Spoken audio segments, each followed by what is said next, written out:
File in this August 14, 2015. File photo. A.U.S. flag flies at the U.S. Embassy in Havana, Cuba. Senior U.S. officials say the United States is pulling roughly 60% of its staff out of Cuba and warning American travelers not to visit due to specific attacks that have harmed U.S. diplomats. AP photo. Desmond Boylan. File. Washington. The United States issued an ominous warning to Americans on Friday to stay away from Cuba and ordered home more than half the U.S. diplomatic corps, acknowledging neither the Cubans nor America's FBI can figure out who or what is responsible for months of mysterious health ailments. No longer tiptoeing around the issue, the Trump administration shifted to calling the episodes attacks rather than incidents. The U.S. actions are sure to rattle already delicate ties between the longtime adversaries who only recently began putting their hostility behind them. The U.S. Embassy in Cuba will lose roughly 60% of its American staff and will stop processing visas for prospective Cuban travelers to the United States indefinitely. Officials said roughly 50 Americans had been working at the embassy. President Donald Trump said that in Cuba, they did some very bad things that harmed U.S. diplomats. But he didn't say who he might mean by they. Secretary of State Rex Tillerson, who reviewed options for a response with Trump, said, "Until the government of Cuba can ensure the safety of our diplomats in Cuba, our embassy will be reduced to emergency personnel in order to minimize the number of diplomats at risk of exposure to harm." In Friday's travel warning, the State Department confirmed earlier reporting by the Associated Press that U.S. personnel first encountered unexplained physical effects in Cuban hotels. While American tourists aren't known to have been hurt, the agency said they could be exposed if they traveled to the island, a pronouncement that could hit a critical component of Cuba's economy that has expanded in recent years as the U.S.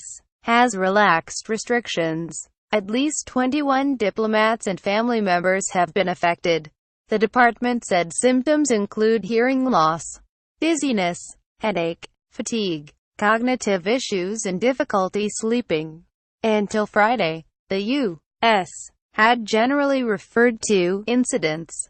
Tillerson's statement ended that practice, mentioning attacks 7 times. The travel alert used the word 5 times.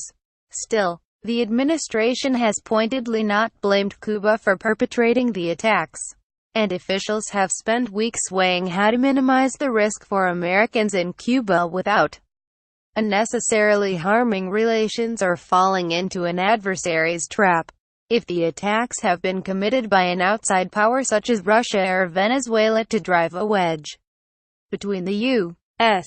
and Cuba, as some investigators have theorized, a U.S. pullout would end up rewarding the aggressor. On the other hand, officials have struggled with the moral dimensions of keeping diplomats in a place where the U.S. government cannot guarantee their safety.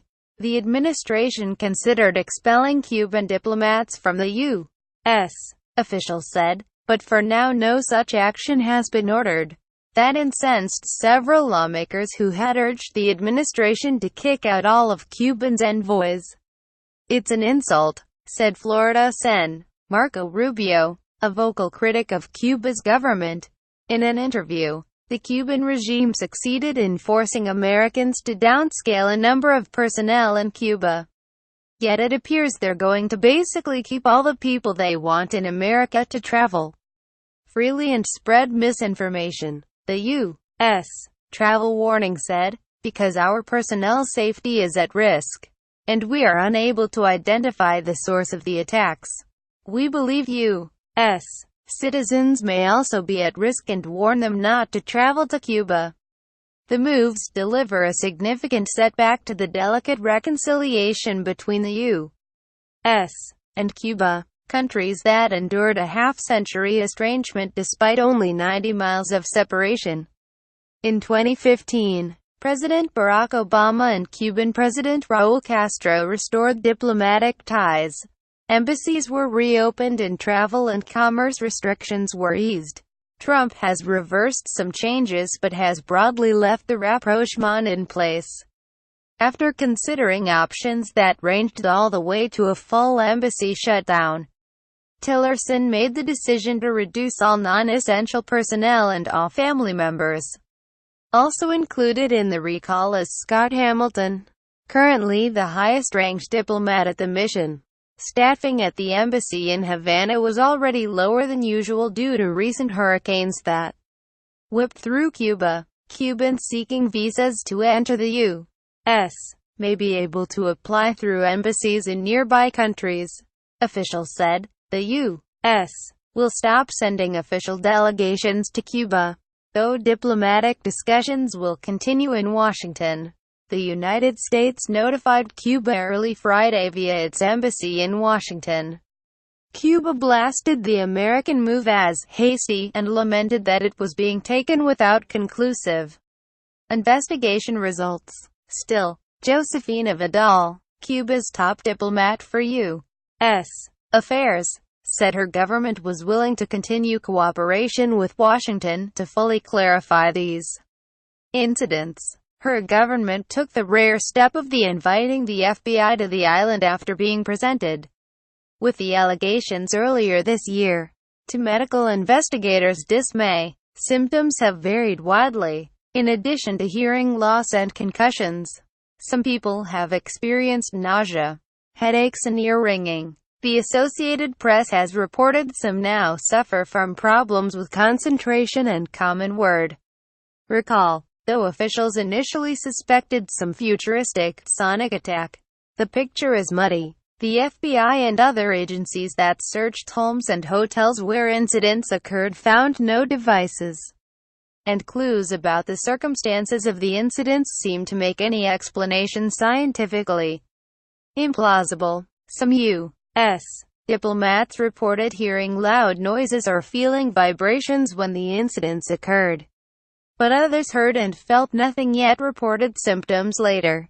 In some cases, the effects were narrowly confined, with victims able to walk in and out of blaring noises audible in only certain rooms or parts of rooms. The AP has reported though the incidents stopped for a time, they recurred as recently as late August.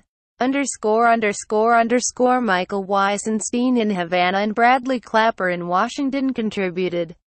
Reach Josh Lederman on Twitter at http://twitter.com Josh Lederman app and Matthew Lee at http://twitter.com app Diplo Writer.